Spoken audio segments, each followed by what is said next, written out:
Jai Shri Krishna. This video is a very important one, and it's about the eclipse which is starting in just a couple of hours, with some indications as to what this eclipse means and what people should do generally in a very simplified and brief manner for today's discussion. There are in fact a lot of fantastic things that we can do during an eclipse which are highly uplifting both spiritually and even in the worldly sense. There are many things that can be done which are highly uplifting and which are very helpful to all of humanity. But in today's video, we'll just discuss some simple but powerful methods to harness the potential of this amazing occurrence that is becoming quite frequent in Kali Yuga, but that is also a great chance for us, an opportunity for us to utilize for the well-being of humanity. I'd like to explain what we can do on this day, dispel some myths about the eclipse, and also explain some mundane effects of the eclipse in this particular video. So first of all, this eclipse is going to be occurring between the 28th and the 29th of October. That is just another couple of hours actually, and most of the eclipse will occur around the very corner portion of the moon, a slight corner of the moon, and will retreat from that direction. It's a partial lunar eclipse and not a total one, and it's only starting from one particular corner of the moon and also withdrawing from that corner itself. For more information, you can check the website timeanddate.com to understand the eclipse and where it will be visible. So the majority of the world's population will be witnessing this eclipse, because Asia and Africa and Europe, most parts of Europe will be witnessing this particular eclipse. And for those of you who want to know the start time of the eclipse, the link is in the description box and you can refer to that. You can just enter your location there and it'll allow you to see the specific times when the eclipse begins in your location, as well as when it ends and when you should start observing certain restrictions. I'll also talk briefly about the restrictions that are to be observed during the time of the eclipse. In fact, devout practitioners of Sanatana Dharma avoid eating any food after, for example, here, since I'm in Mysuru in Karnataka, I avoid having all food and any kind of liquids and solids, and totally immerse myself in Vedic practices. You can do homas, you can chant mantras, and you can do Gayatri Japa, you can do Hare Krishna Mahamantra Japa, you can chant Om Namah Shivaya, everything. So since 2 or 3 p.m. today, approximately throughout the country, there is a time frame that begins. The second time frame for old people and sick people starts at 9 p.m. approximately 8 to 9 p.m. in India, and different times in different other locations, when we should start observing these restrictions. And one should consciously avoid going to the bathroom unless it's necessary. One should avoid attending nature's calls during the eclipse time frame, at least, which is around midnight, around 1 a.m. to 2:22 a.m. in most places, but it again varies by location. One should not oil the hair, and there are several other things which our sages have mentioned, and I'm going to try my best to explain some of these things. But after all, there are many things which cannot be just thrown away as mumbo jumbo, because after all, the sages are very wise, and if they have said something, it has a deep meaning, and we must just follow it. So what's wrong if we just do not have some food for a particular period of time? Nothing bad is going to happen. Unless you have a medical emergency, nothing bad is going to happen. So we can try, of course, and it's helpful. Why not dedicate at least a few hours of our lifetime in spiritual practices? This is an awesome opportunity, right? So my dear friends, let's go ahead. The moon's position, especially for specific people, this particular eclipse is a great opportunity to utilize its auspiciousness spiritually, and it is also a slightly negative, I would say, materially negative time frame for individuals born under Revati Nakshatra, Ashwini Nakshatra, and Magha Nakshatra, and Uttara Bhadrapada Nakshatra.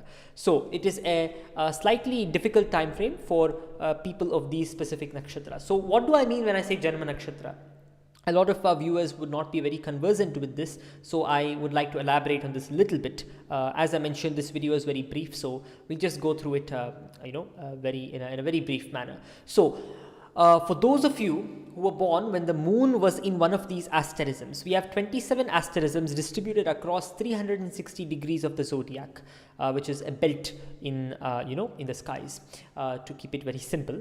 And if your natal moon when you were born was in one of these specific asterisms or constellations, then you have to be slightly careful. In order to understand this, you can just use any kind of web calculator, a reliable one. I will also provide the link in the description, to identify your birth star or your family member's birth star or someone known to you. If their birth star falls under one of these nakshatras, then it's recommended that they chant more mantras. And this is a wonderful time frame to do all kinds of spiritual activities. The effects are manifold when you do any kind of spiritual activity under the eclipse.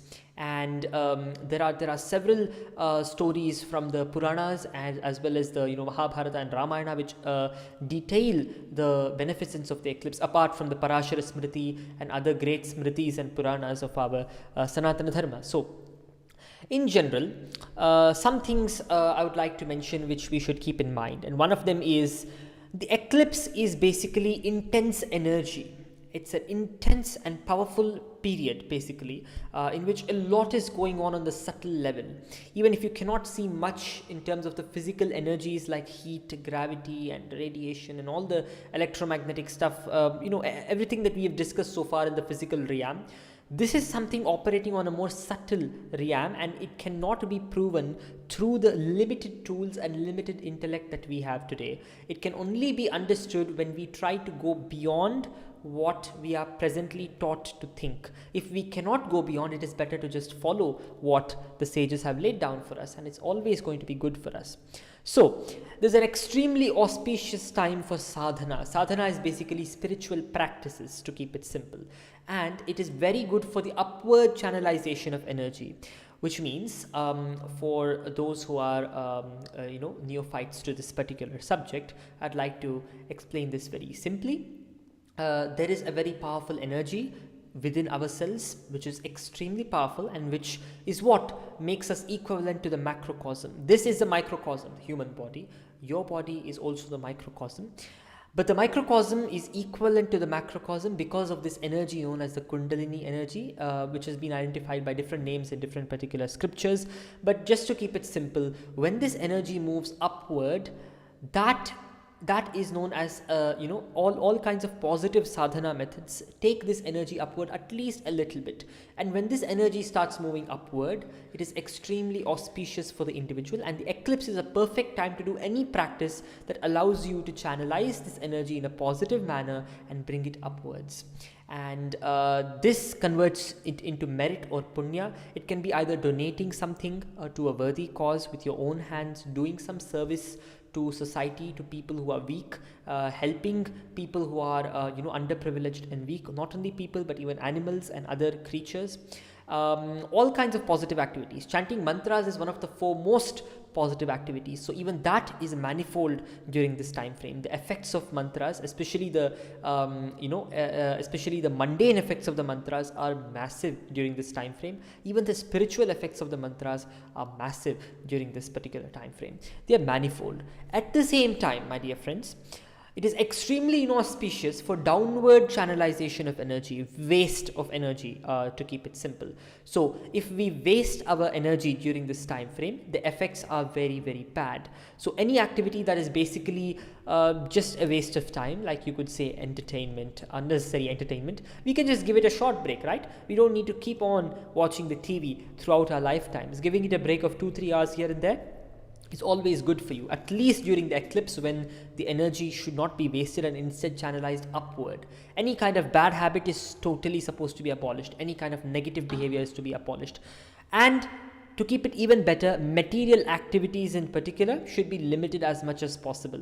Eating, drinking, and all kinds of unnecessary activities which are not conducive towards your spiritual progress, and activities which involve physical labor. Even eating is an activity. Eating and digesting food is an activity that involves physical labor. So in case you are planning to do some spiritual practice, you wouldn't want your body to be burdened by the digestive procedure as well, which takes away a large part of your energy, or the ojas and the chetana shakti is taken away to a large extent. And the chetana shakti is more taken away when we indulge in watching the news or watching some movies, or any kind of thing that takes the brain's processing power away. You want to dedicate the whole of the brain's power and the mind's power towards the mantras, and at least if we can achieve 1% of this mental energy, and if we can direct it towards one particular point, the mental energy is more powerful than a laser,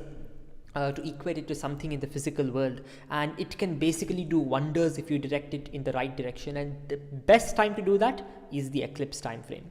So the accumulation of punya is at its highest based on all the scriptural versions of the benefits of practicing sadhanas on eclipses. The most important one that all scriptures agree on is the accumulation of punya.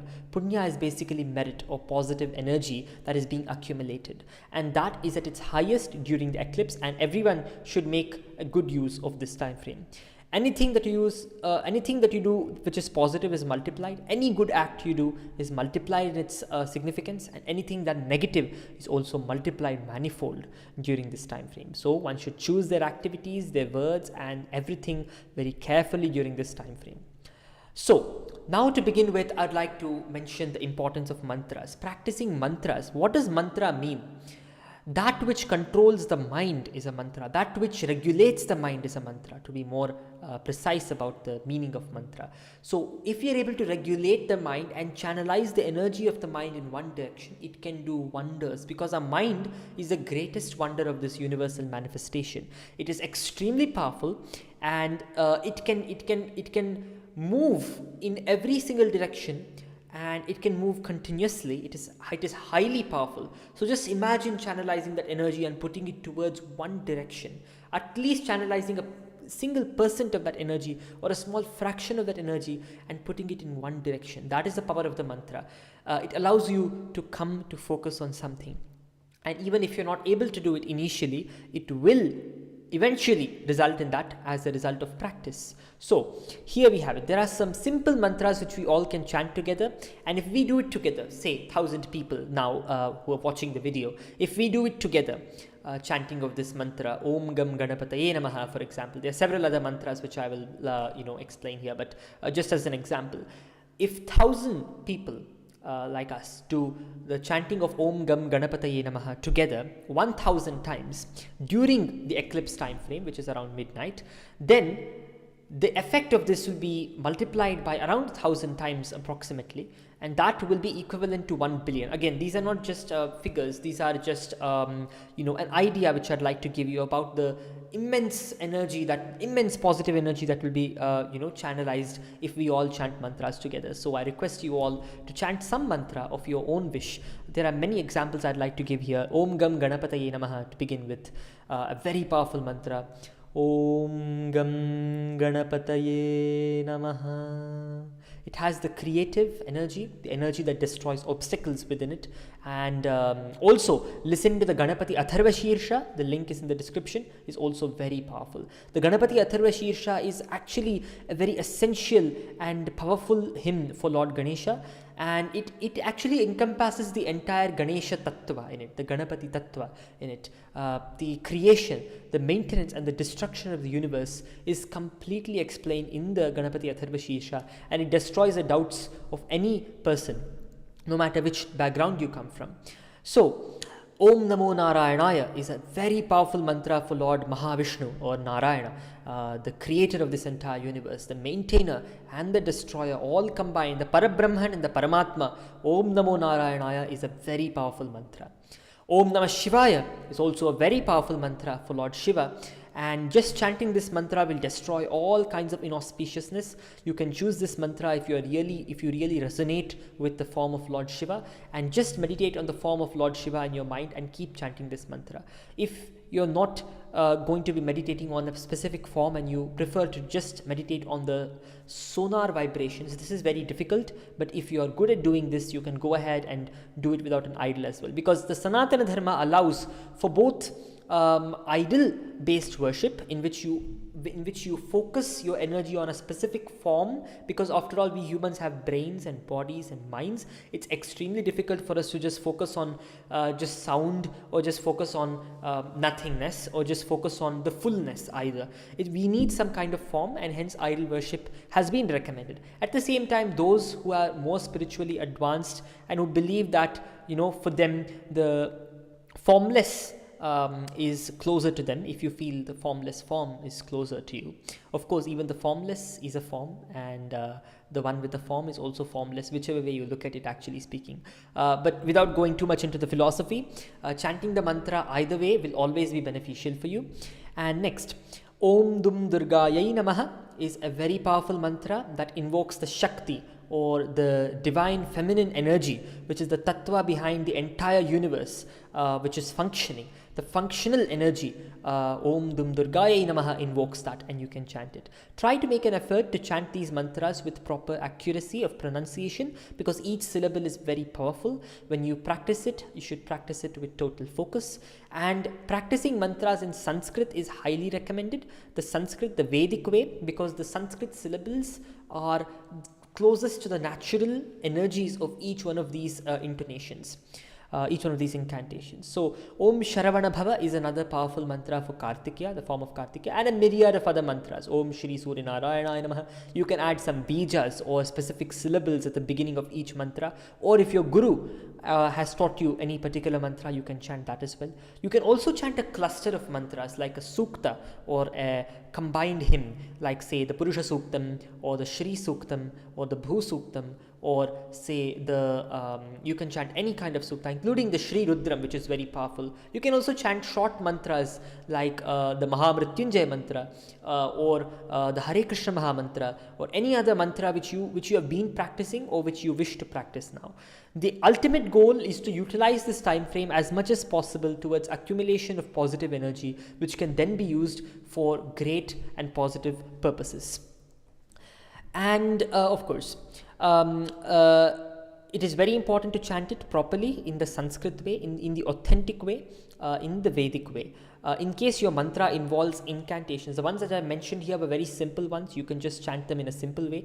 In case your mantra involves intonations, upward and downward, like for example, Om Trambakam Yajamahe Sugandhim Pushtivardhanam, or say Om Gananam Tva Ganapatigum Havamahe Kavim Kavinam Upamashravastamam, ups and downs here and there, then I'd recommend that you follow them exactly, or just hear if you cannot chant them. Avoid chanting it in the wrong way. But the mantras I mentioned earlier, like Om Gam Ganapataye Namaha, anyone can do it, irrespective of age, and irrespective of from where you are, and irrespective of what you follow, which path you follow. Chanting these mantras is always very helpful for you. And I'd go so far as to say that anyone with a good intention and devotion can chant it, irrespective of even religion. It is always helpful for you. And chanting the Nama of the Lord, the Nama Sankirtana, is considered the greatest thing in Kali Yuga, and anyone can do it, irrespective of any kind of, restriction in this case. In case you feel that you're not, say you don't feel pure to, do any kind of spiritual practice, mantras are still open for you. Even someone who's still a non-vegetarian and is not able to come out of it can still chant mantras, irrespective of his non-vegetarian position or any kind of other impure position. You can still chant the mantras and it will be helpful for you, except for the Vedic mantras. The mantras that I mentioned, you can always chant, and that will bring you towards the positive direction eventually. So now what's most important is the intention behind chanting the mantra. The best and the sattvic intention is to not expect anything in return. It's just for the benefit of others around you, because after all, what is the difference between the self and the entire material manifestation? And what is the difference between this body, this human body, and the whole cosmic manifestation? There is no difference. It's only the self here that shines, that is totally illuminated. So what we must do is we must have the intention to help others through this mantra. For example, if you are very deeply disturbed by whatever is happening in the world at the present moment, like the violence and everything that's going on, just chant these mantras and pray for universal well-being and peace, and that will surely be granted, especially if we do it together. And as I mentioned earlier, if 1,000 people do it, we can release an approximate positive energy as to doing it 1 billion times. This is just suggestive, but I just mean to say that it is enormous energy, and we can use it in a very positive direction. And devotion is also very important. Chanting these mantras while scrolling through a social media site, that's not going to help. Dedication is very important. Discipline is very important. Take a little mat, keep it near your puja room or any other place of worship where you won't be disturbed. Sit upright in the yogic pose. The 6th chapter of the Bhagavad Gita explains this very clearly. Natyashnatasya yogosi nachaikanta manashnatah nachati swapnashilasya jagrato naiva charjana yuktahara viharasya yukta cheshtasya karmasu yukta swapnavabhodasya yogo bhavati dukkha. So the 6th chapter explains how you must devote yourself, how one must be disciplined while chanting these mantras. If anyone is able to unlock the potential of these mantras, very often people just chant mantras and they believe that they're not able to feel the positivity in it, but actually it is helping them. In case one is able to unlock the immense potential in a specific mantra, just imagine what could happen to that person's chakras and energies in the body. Just imagine, it would be enormously transformative. So the intention and the devotion, in short, is very important for the success of any pursuit, especially with mantras. So now coming to the, of course, some other good activities would be donating towards good causes, feeding animals, and taking a holy bath. After the eclipse is over, one must take a bath because the body has gone through tremendous transformation during the eclipse time frame. The negative energy has to be discharged by pouring water on the body, especially after chanting mantras. And all the foodstuffs that you have at home, any kind of foodstuff or any kind of perishable item, kindly keep tulasi leaf or something, or say a darbha leaf. Tulasi is holy basil, for those of you who are not aware of this. And water charged with mantras in case you don't have tulasi and darbha. Just chant your favorite mantra 108 times and touch the water with that, and just sprinkle the water on any kind of perishable item. And if possible, just give away that perishable item to some kind of animal, or just put it out of your house, dispose of it, avoid consuming it, because it has also gone through tremendous transformation.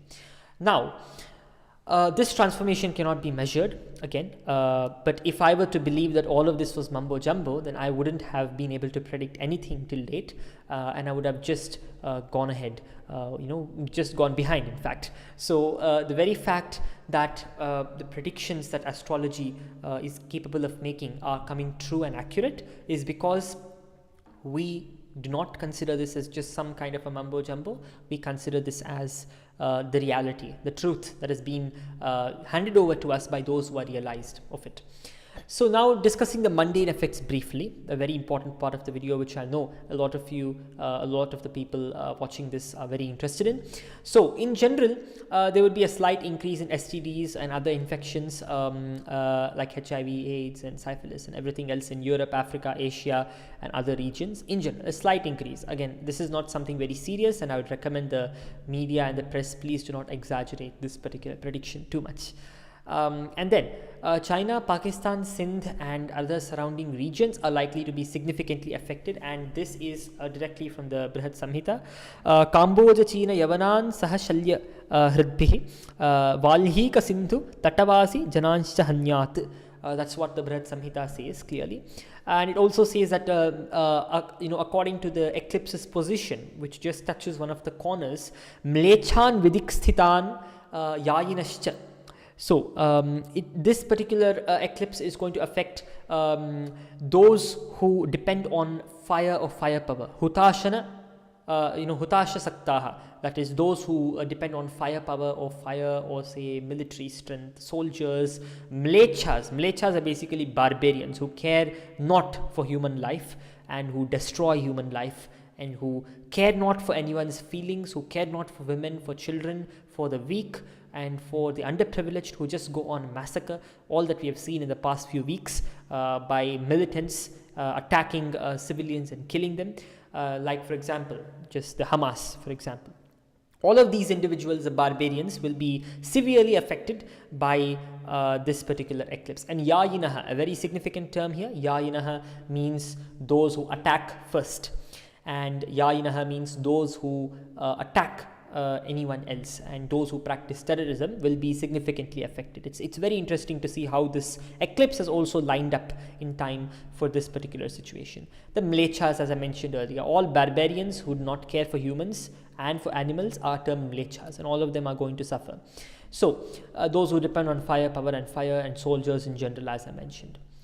So now, just wanting to reiterate the effect of chanting mantras together, I would like to request all of you to chant at least one mantra of whatever has been mentioned here, or any other mantra of your choice, at least 1008 times during the peak time frame of the eclipse, during the total duration of the eclipse. You can check the duration on timeanddate.com or on drikpanchang.com. I will share the links in the description box, and I request you all to start chanting. For my part, I chanted 1008 times of the Gayatri Mahamantra, and I will also chant a couple of other mantras during the time frame of the eclipse.